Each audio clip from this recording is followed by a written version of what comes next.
is Wong of Capital FM. We're going to know more about her, so enjoy.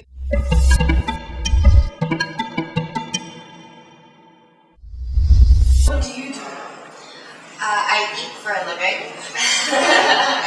I know it sounds really weird to say that, but actually I'm the editor of Capital Lifestyle magazine, and I'm a photographer, a food and travel writer.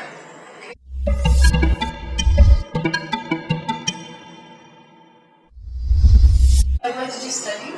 I studied at the University of Toronto in Canada, and ironically I was supposed to be a pathologist, so I was in forensic pathology. And then I had a love for the arts and media, but I think part of with my upbringing, being a doctor and all these things is very important to my family. But of course they supported my decision, and when I decided to leave forensics and pursue a different path, they were very important to that.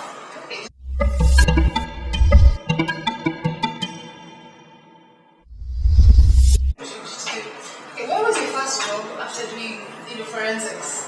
Actually, first job was when I was 14, and I was a parking attendant. Well, at CNE, which is the Canadian National Exhibition. So it only happens for a month every year in the summer, around August, and it's like a big fair. But at 14, you just want to make some extra cash. So I was a parking attendant. How much did you make as an attendant? I was making $7.25 per hour.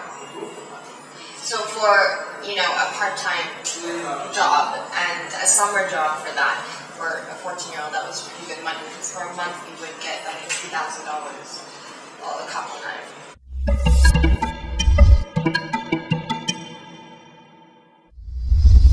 How did it influence what you do now, Growing up, oh, tremendously. And when you grow up and just like you're 9-year-old your whole life, you don't realize the little things that have happened when you were younger can actually add to your future career as an adult. Because Toronto is a very multicultural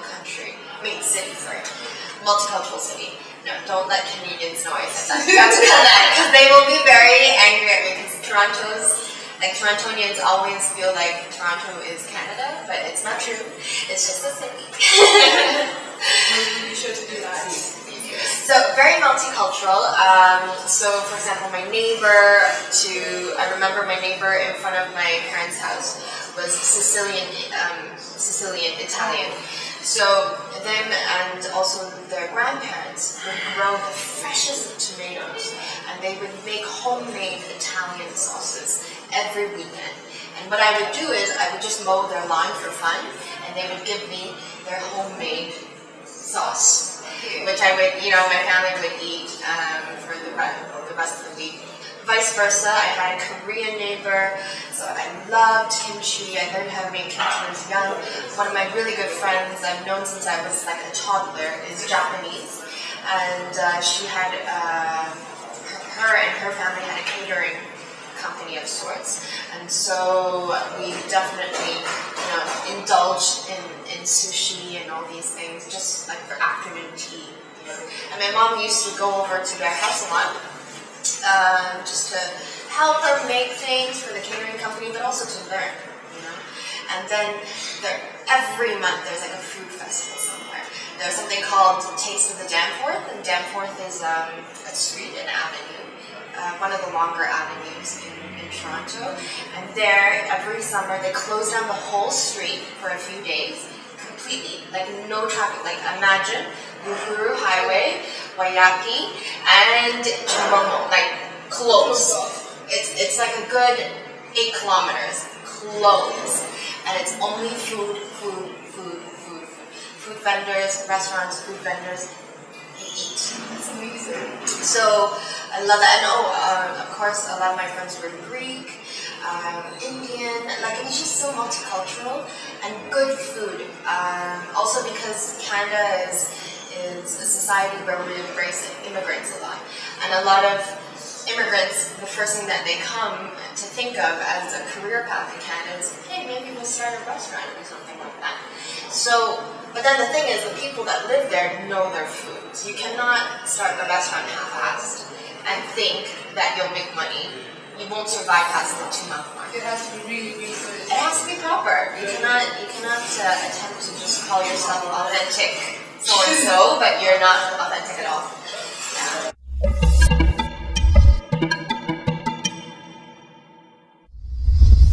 It really depends on my mood and what day of the week it is, and how much money I have in the bank account. But one of my favorite things always, that's Kenyan, is sumo wiki. And managu. Seriously? Seriously. I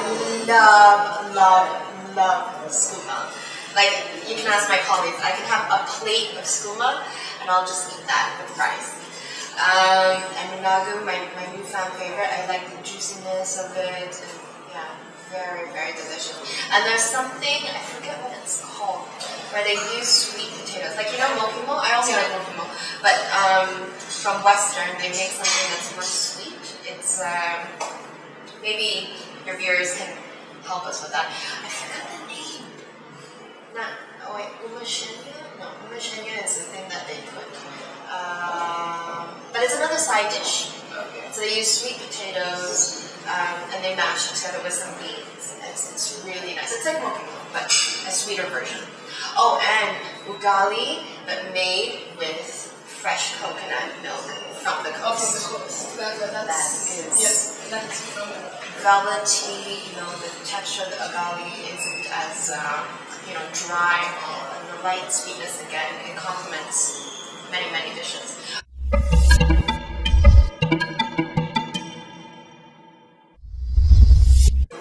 Okay, in town, because I am actually a very huge matumbo fan.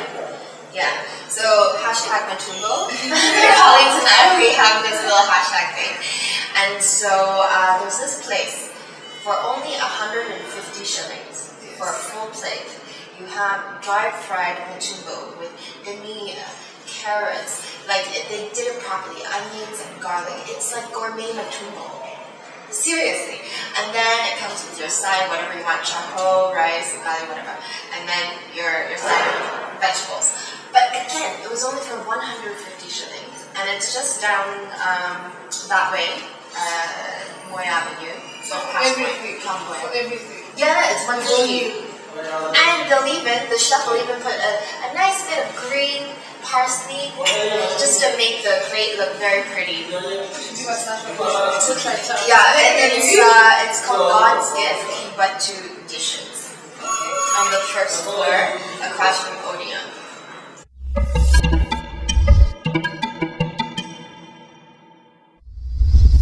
What would you tell someone who'd like to follow your career path? Just to be open, I think. You know, I think my career path is still being developed at this moment. And I think it's important to know that someone can have more than one dream and more than one career in their lifetime. You don't have to, think, I am only going to be a doctor and that's it, or I'm going to be an accountant and that's it. No, you can have, if you're open to experiences, doors will open for you. So I think the best thing to do is just try. It never hurts to just try.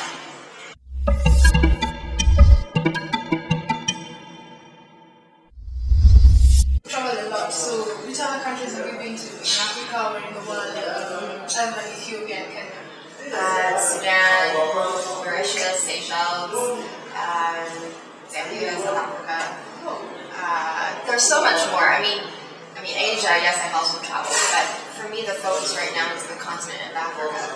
And I would love to go to Morocco. I would love to go to Namibia, Botswana. I would love to go to every country and eat. Eating is a passion. Yeah, no, for sure. I mean, I don't know if you're familiar with that burger video or... Yes, the one for Uyu and Nikul. Yes. I've seen that one. And also recently I ate at Village Market at all of the restaurants in one day. One day? Yeah. I just love to eat.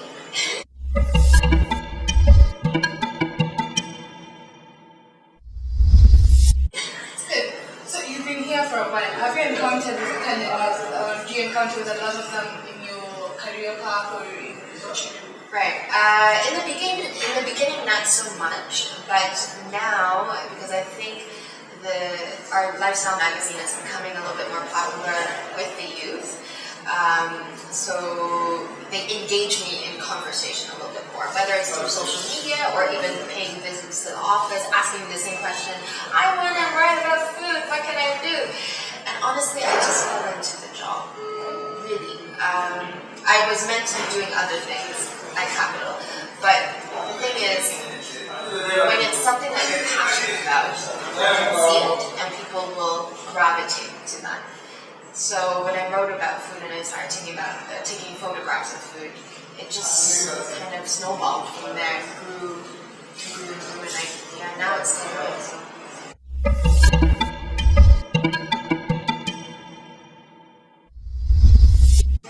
What do you think about them, or what do you think about us, the youth of Kenya? I think you guys are a very ambitious generation, which I love.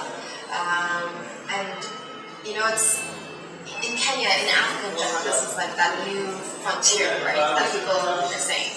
The focus is now on this continent. So there are many opportunities, and I feel like the youth of Kenya have grasped that, like at least understand that bit. So you guys are making steps toward, pursuing your dreams, which is great, and not just pursuing a dream that other people have done in Europe or in the West somewhere. I feel like you guys are writing your own path, which is very inspiring. But the only thing is, I hope you guys continue with it. Yeah, and persevere, because there's definitely a lot of other things, other factors. So that is your advice to us, to persevere.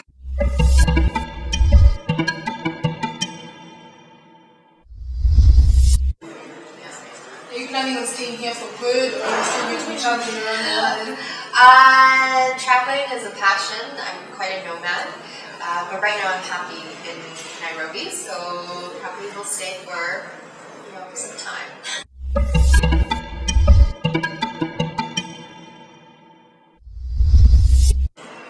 One of the things that I always think about is, when people ask me, why do I eat so much and why do I pay so much attention to food?